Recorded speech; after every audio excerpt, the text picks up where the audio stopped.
my poly boy. My handsome poly boy. You're gonna be my partner today?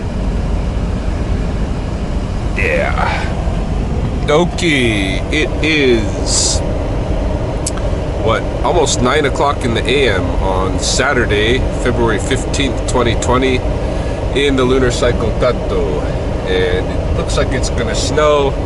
Certainly cold out here, -6 degrees Celsius, and just warming up the vehicle to start making my skunk rounds. Taking Polly with me today so he won't be terrorized at home by the kiddos on their Saturday. Oh, he likes it. He likes it, Mr. Polio. But he also likes coming around with me once in a while, and it's been a while. It's been since sometime in the summer, I think. So, might have been September. I think I brought him into the studio once or twice. Anyway, we got a skunk in the Tudor Estates, at the Tudor Estates client. Probably others too. I'm gonna just make my rounds and check so that I don't get interrupted later. Hello. What are you doing, Ed?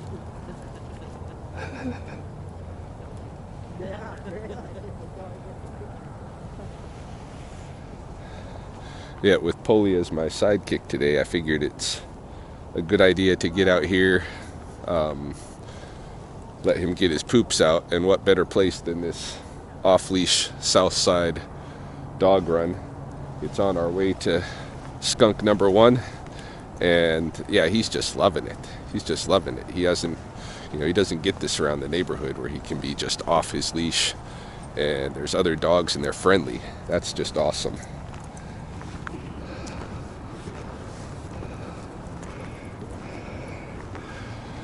And it's coolies and relatively rattlesnake free in the summer. I say relatively because I always do get some calls out here, but where'd you go? There you are. Anyway, giving Polly his first taste at the Southside Dog Run.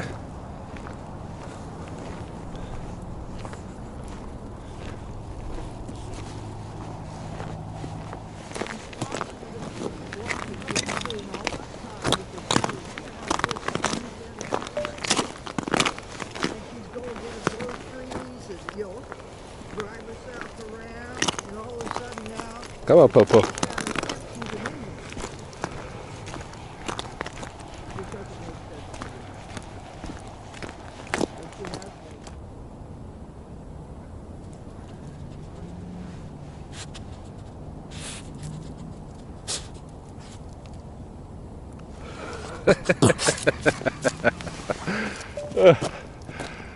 Surprised he even has any droplets left.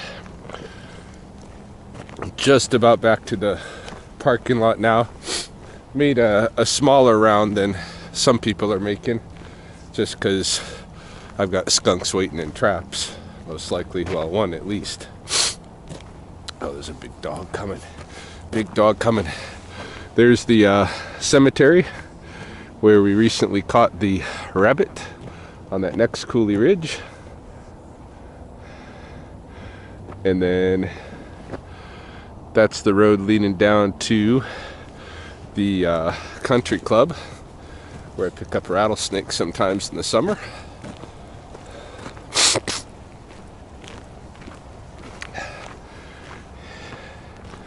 And we got several big dogs in convergence. Well, a couple big dogs in convergence with little Polioli. We'll see how this goes.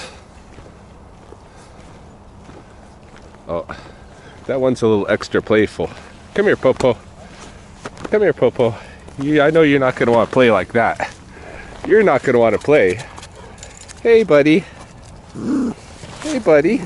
That's just a playful dog. It's just playful, Polly. He's just a puppy. Hey, hey, hey, hey, hey, hey. Don't be mean. Just play. Just playing, Polly.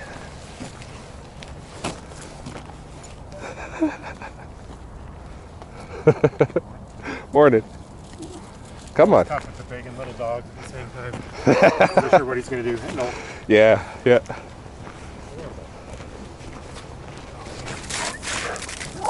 Polly, come on. Where are you? You gotta be on your best manners here, Polly.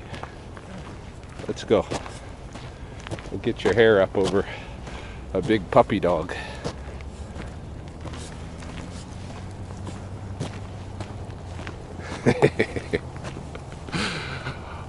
Off we go. Hey there, skunk. Oh, you're feisty. You're a little feisty, huh? Alright. Skunk number 2. Feisty, ready to spray. Gonna come with me.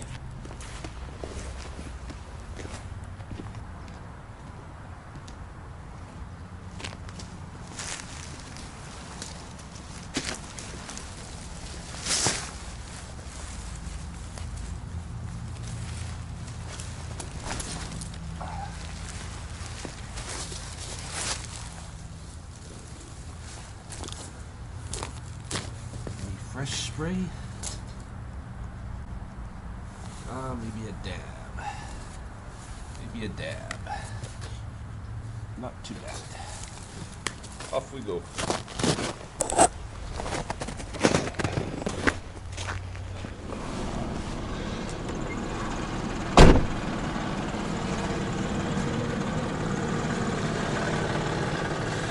Should be a familiar place for any of you who've watched my rattlesnake release videos. Let's see. We'll get it at this angle.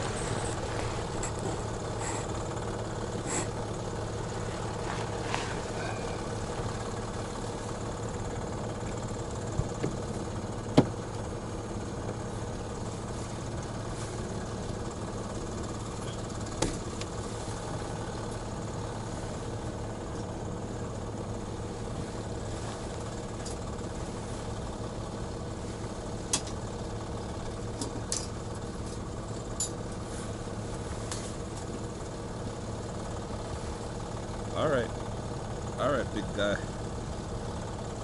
Just panic attack. Go ahead.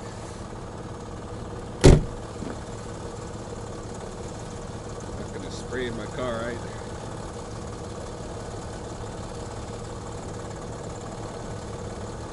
Let's go, Skunky. Come on. Yeah.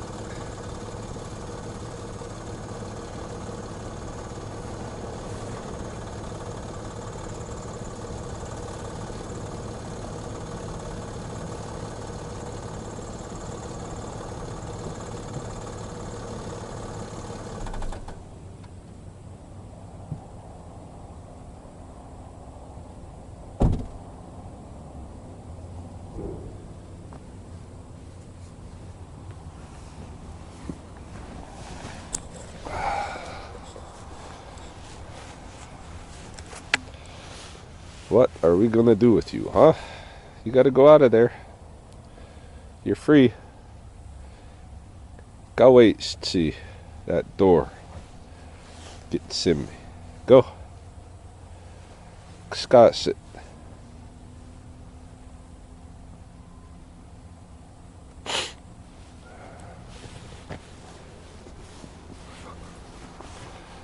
There you go. Turn and run. Yeah. There you go. Back off in that direction.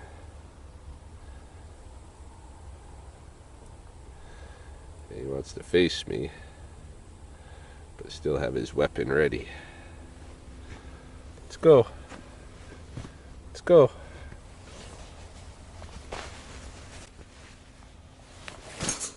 Woo.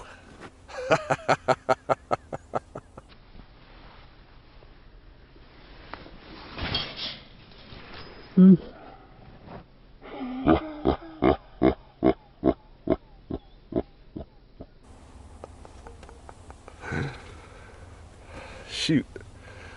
Well, that was dumb on my part. I deserved that. I didn't get sprayed, but it's all over the cage now and all over the tarp, so. And off he goes.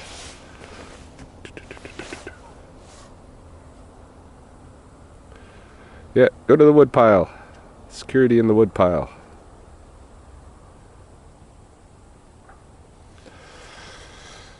All right, I got one trap to pull on the west side here, and then I will head over and probably check the tea house, the Jasmine room. And I'm not sure what else I'll need to check, but we'll see. There is a third residence on the west side here. Maybe I should check them before I go across the bridge again, probably. Just in that couple of minutes that it took driving from the park over to here, where I'm going to pick up that trap, I had a message. There might be 2 more skunks to pick up. Hello, hello, can I come in? Can I come in? Are you guys okay with that? Hello. I got to pick up my trap. I think you're done with skunks.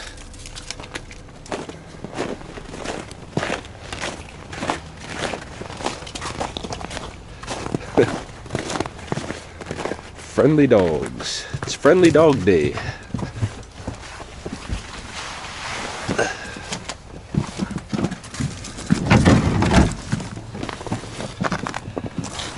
Oh, the egg is cracked in there. Interesting. Well, pull it anyway. And if there's more skunks actually there, I'm sure we'll hear about it.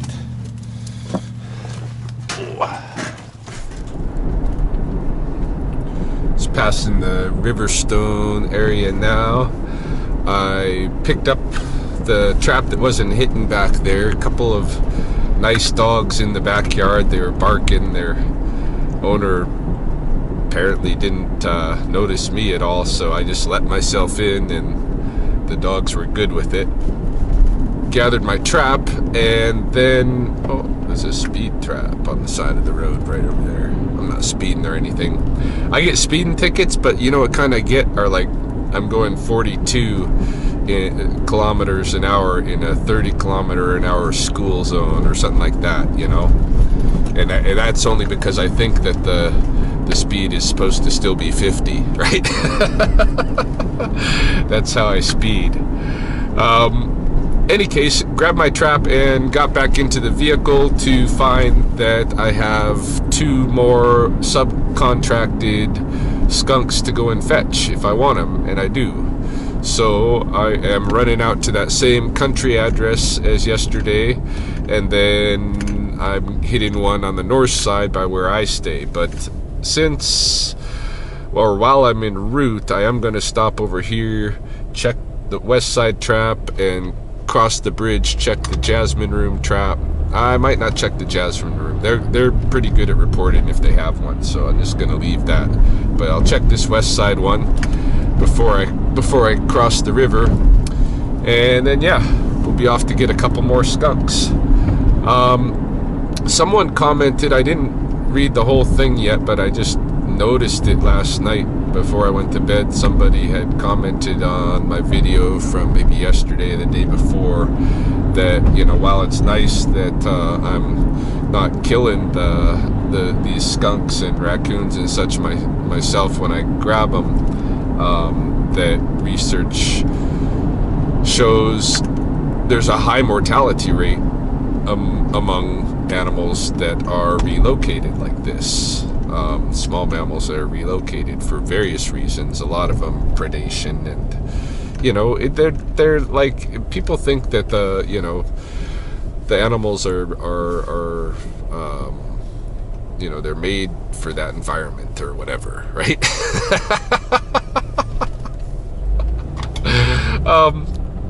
Yeah and no. I mean, they're born into that environment, but they're also like, they get used to a microenvironment, right? Just like we do. And, you know, say somebody just nabbed you up one night when you're sleeping, you got nothing on, and they take you halfway around the world and drop you off someplace. You don't have any resources, you know. Who knows what's going to happen to you? Probably you'll be okay, because humans are humans, and we're everywhere, and we help each other, and that's why we are exploiting this world to death. Anyway, basically calling me out. Hey, yeah, you're not killing them like an exterminator, but a lot of these ones that you're moving are dying still, right? And I acknowledge that. I do. It's one of the issues in general with the kind of humane trapping relocating is right away, like we've changed the problem point where the animals used to die, either by the trap itself, or where they were picked up by the trapper who was gonna kill them, euthanize them in one sense or another. So we've shifted that to live traps, right?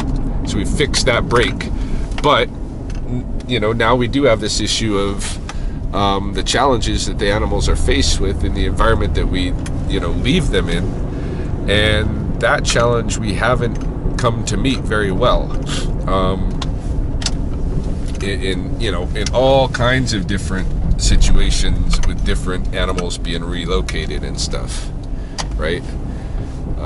We don't really take them gently into that new environment, and a lot of them die as a result. So I acknowledge that's an issue, and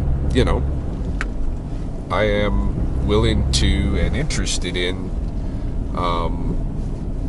but not pursuing at a full gallop, but pursuing in little increments, changing that, and ensuring more and more, as much as I can, the safety of these animals. It looks like I got a skunk over here. Yes, indeed. Good thing I came to check while I was on this side of the river. So I do have a skunk here at Riverstone, or not Riverstone. This is Ridgewood.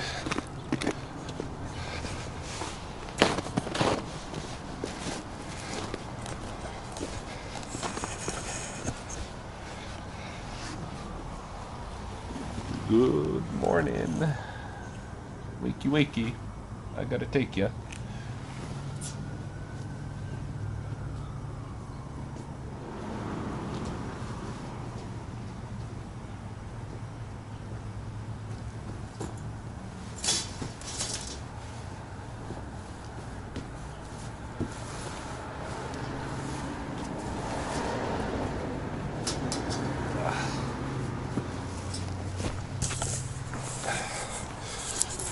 Yeah, I'll have to reset that trap, replace it with this one,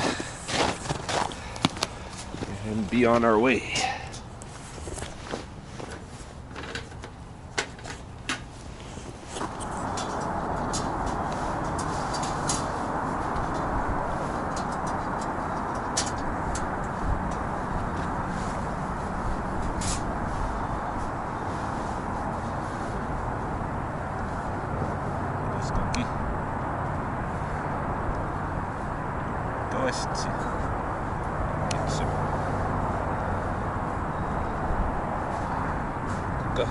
Discuss.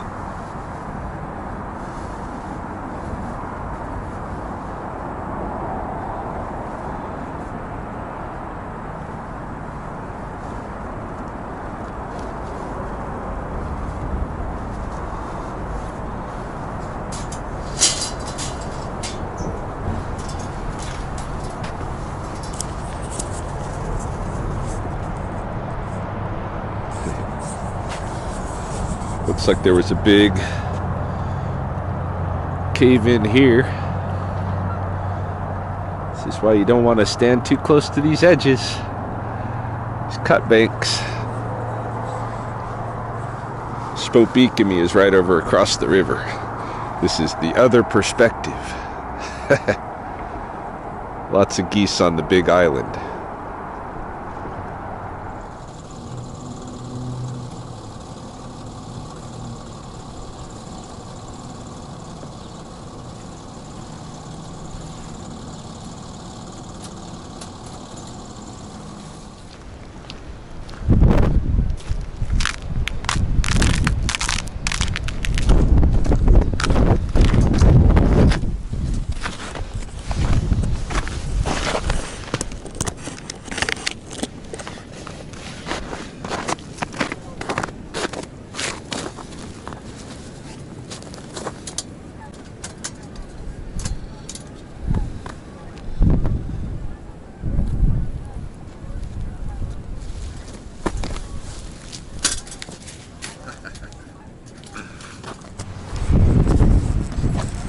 All right, Poe.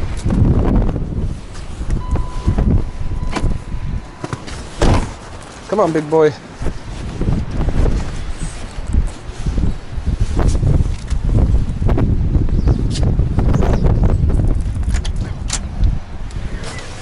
Whoa, pretty windy. Hi, Hey, baby. Mama did my hair. Yeah, you guys going out? We are going to a visit. I am telling this week over. Yeah.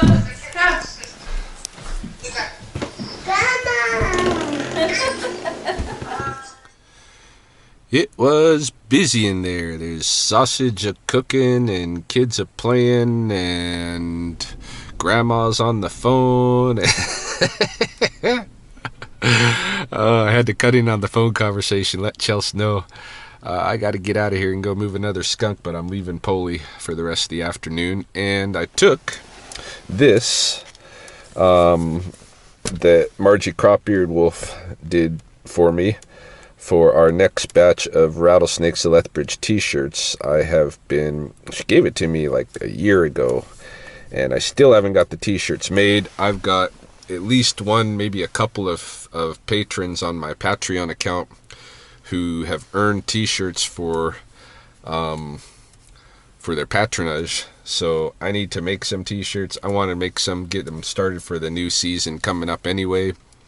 So I'm going to take this to Staples, see if I can get a transparency made just this size right off of this, and with this lettering, which I like, which is different than what I have in the JPEG file she sent me. JPEG file she sent me has a kind of a computer font. Well, it has a font, it's printed nice. This is all free-handed, right? So I like this. So we'll see if we can get this on a t-shirt for people.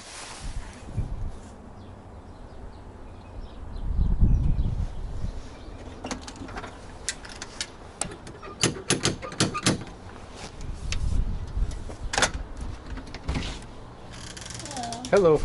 Mike Canyo sent me over here, said you guys had a skunk, and I just wonder whereabouts is it? I'd have to ask, hold on. Okay.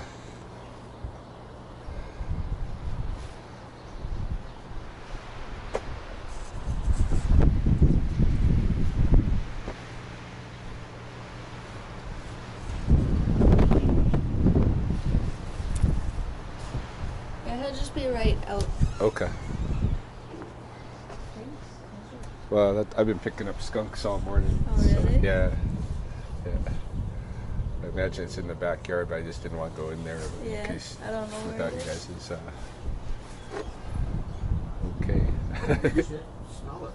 okay. You're smelling me. I've been picking up skunks all morning. Where's the trap at? Mike Canyo put a trap at your place for a skunk? Oh, I think it's at the neighbors. At the neighbors. Oh, okay. Okay, cool. All right, thank you.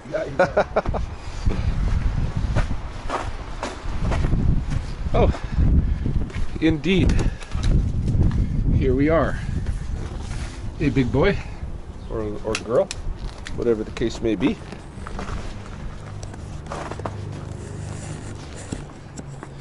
Oh yeah, you got a little den right there under the front door steps. Usual place. Can you not spray me? That would be nice.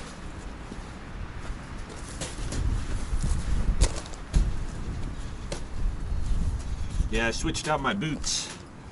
Went barefoot, but brought shoes with me for mainly because I want to go into Staples and get that transparency, and they probably might think something's up if I'm not wearing shoes. All right, let's move this guy down to the Wilderness Park.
that topic of small mammal mortality during these relocations, or animal mortality in general, because it's definitely something that guides the locations for drop-offs of my rattlesnakes as well.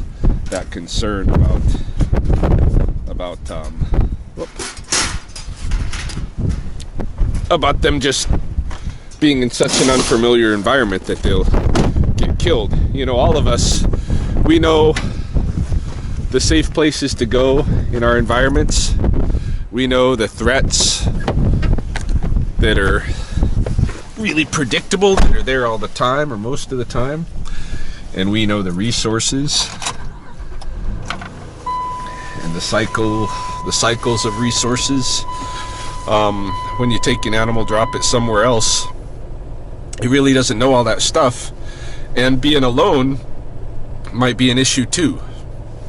So yeah, when I drop them off out here, they could easily become coyote food, or they might make their way up into the neighborhood. In the first backyard they enter, there's a dog that tears them apart, or somebody that traps and kills them. They know where they can and have historically gotten along in the past, but you drop them somewhere fresh. And this beaver book I've been reading has talked about that quite a bit, because it's a problem, in all these wildlife relocation efforts and stuff. The mitigation, the attempt to get the wildlife out of the way of the people, rather than just exterminating them or coexisting with the people.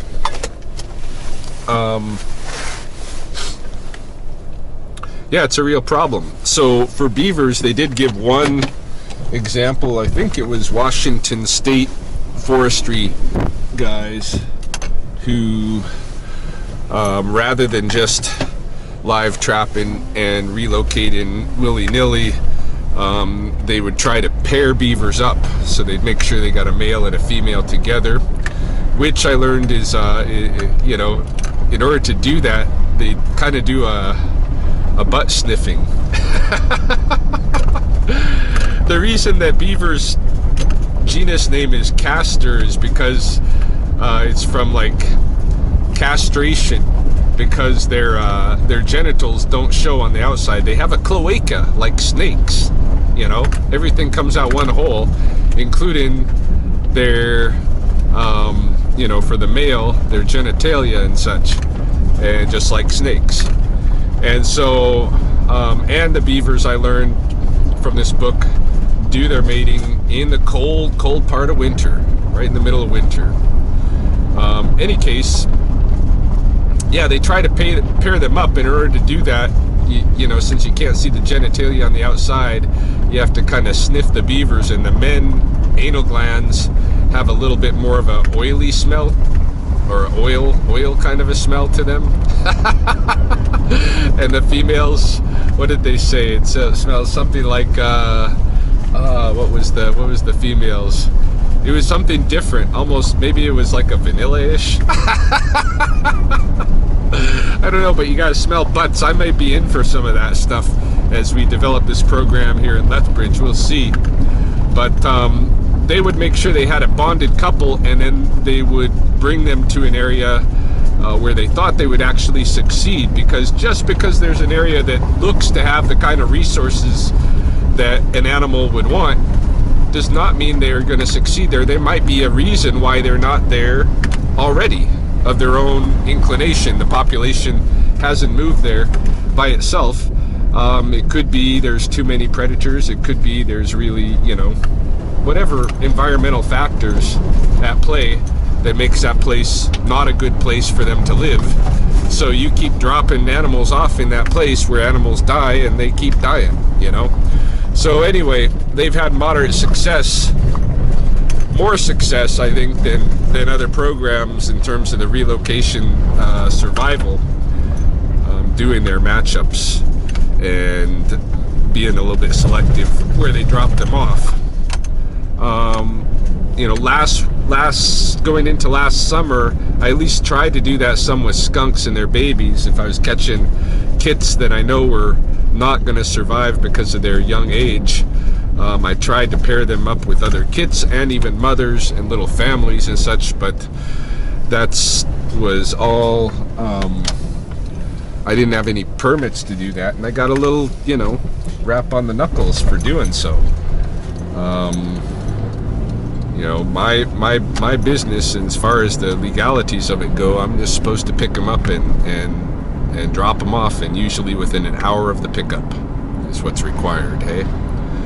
So, but yeah, there does need to be a better protocol to keep animals alive. It's easy to argue when you're dealing with animals who have a population issue, like, the rattlesnakes here are considered an at-risk species. The beavers, because it's a keystone species, and then some. You can make good arguments for why we need to keep, beavers alive rather than kill them. But it's hard to make that argument for skunks and stuff with the current cultural attitude. Why do we need skunks in our neighborhood? I think we do, or they wouldn't be there. They're part of the growing ecology, the shifting, evolving ecology of the environment we're creating. They're there for a reason. So I think we need to learn to coexist with them. But how to do that, the relocating, one way is to do, as I have attempted on a couple of occasions, is to find adoptive places in the suburbs with natural, quote-unquote natural skunk environments, like areas where they could den and a welcoming host human families properties and leave them there. That's but like I've seen with my backyard, they don't necessarily stick, right? They can go find their own places. Anyway, just more to that topic, I have to go return these traps to the guy who Mike, I might as well call him because I think I named him earlier. Gotta go return these traps to Mike, and then off to get that transparency made. Might stop at the studio after that. I still haven't eaten, too. All of this stuff.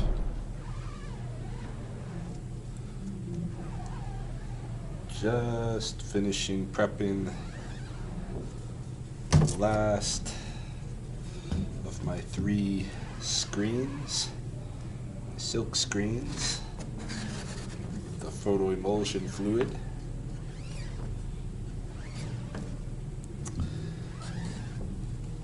Hopefully that coating does what I need it to do.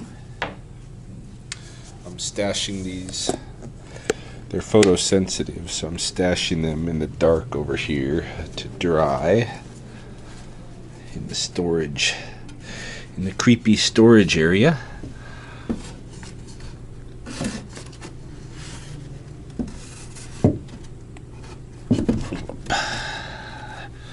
Shoot.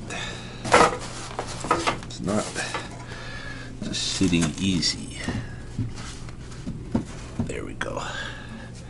Yeah, I've got 1, 2, 3 of them in here.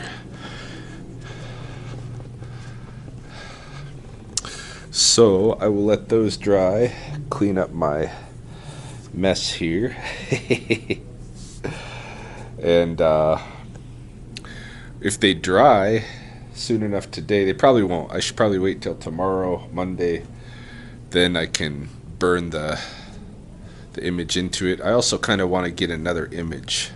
I want to get a kind of a diving beaver logo, just easy, just nothing difficult. Just a beaver underwater, its silhouette with the word "Itumestai" on it. So that's another one I'm looking at doing.